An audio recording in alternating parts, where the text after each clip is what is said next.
हर महीने सैलरी मिलती है और महीने के लास्ट में खाता जीरो हो जाता है। तो कभी आपने सोचा है कि ऐसा क्यों होता है? अगर आप अपने पैसे को कंट्रोल नहीं करोगे तो आपका पैसा आपको कंट्रोल करना स्टार्ट कर देगा।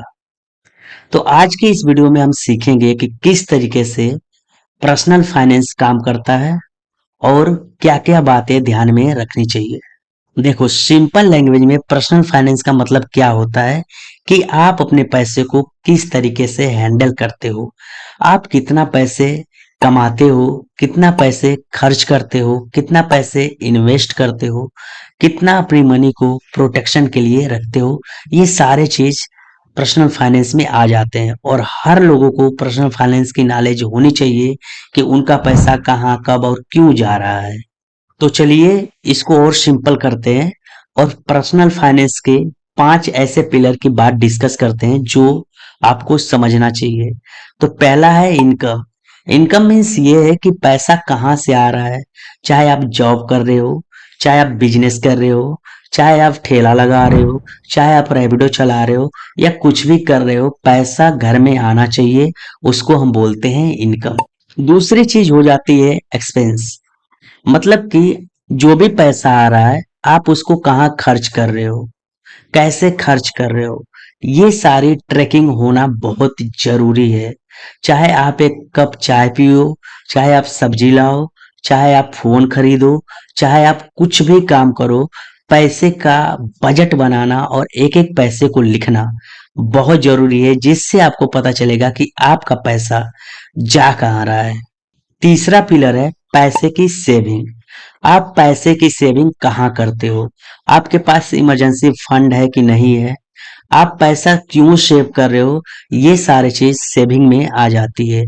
तो आपको चाहिए कि हर महीने में कुछ ना कुछ अमाउंट अपने सेविंग अकाउंट में रखें, ताकि इमरजेंसी पड़ने पे हम उसको यूज कर सके।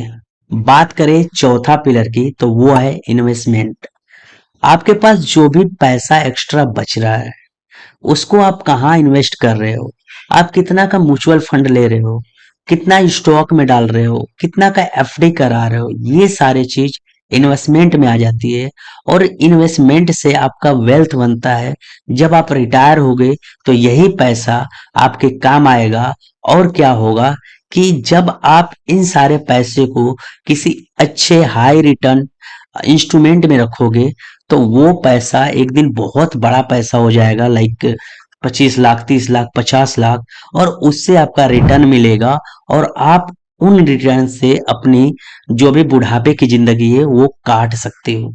दोस्तों, बात करें पांचवें पिलर की, तो पांचवा बहुत ही इंपॉर्टेंट है, वो है प्रोटेक्शन। प्रोटेक्शन मीन्स ये होता है कि इंश्योरेंस आपने कौन सा ले रखा है। Life insurance, health insurance, term insurance and also emergency fund. अगर कुछ होता है, किसी का तबीयत खराब होता है, तो आप कितना तत्पर हो उसको कंट्रोल करने के लिए। अगर आप कंट्रोल नहीं कर पाओगे, आपके पास पैसा नहीं होगा, आपके पास प्रोटेक्शन नहीं होगा, आपके पास इमरजेंसी फंड नहीं होगा, तो आप कर्ज में डूब जाओगे, आप लोन लोगे। तो इसलिए आपके पास प्रोटेक्शन रहना बहुत ही जरूरी है। तो आप इमरजेंसी फंड भी बना सकते हो और आप इंश्योरेंस भी ले सकते हो। अब आपके मन में उठता होगा कि हमें ये सब करना क्यों है। तो सबसे बड़ी बात है कि अगर आप अपने पैसे को कंट्रोल नहीं करोगे तो आपका पैसा आपको कंट्रोल करेगा और आप अपने गोल को अचीव नहीं कर पाओगे। सबका गोल होता है कि मुझे घर लेना है, मुझे गाड़ी लेनी है, मुझे बेटी की शादी करनी है, बच्चे का एडमिशन कराना है। तो अगर आप हर पैसे को ट्रैक नहीं करोगे कि पैसा कहाँ जा रहा है, तो आपका पैसा बचेगा नहीं। और जब पैसा बचेगा नहीं तो आप सेव भी नहीं कर सकते, आप इन्वेस्ट भी नहीं कर सकते और आपने जो गोल बनाया है उसको भी अचीव नहीं कर सकते। इसलिए इन 5 पिलर को हमेशा ध्यान में रखना। जब भी पैसे की बात आए, इनकम की बात आए, सेविंग की बात आए, तो ये पैसा आपके लिए काम करता रहना चाहिए। तो दोस्तों, पर्सनल फाइनेंस एक बोरिंग चीज नहीं है। ये आपको बताता है कि किस तरीके से आप अपने पैसे को मैनेज कर सकते हो। तो आज के वीडियो में इतना ही। मिलते हैं नेक्स्ट वीडियो में। लाइक करो, कमेंट करो और सब्सक्राइब करो। Thank you.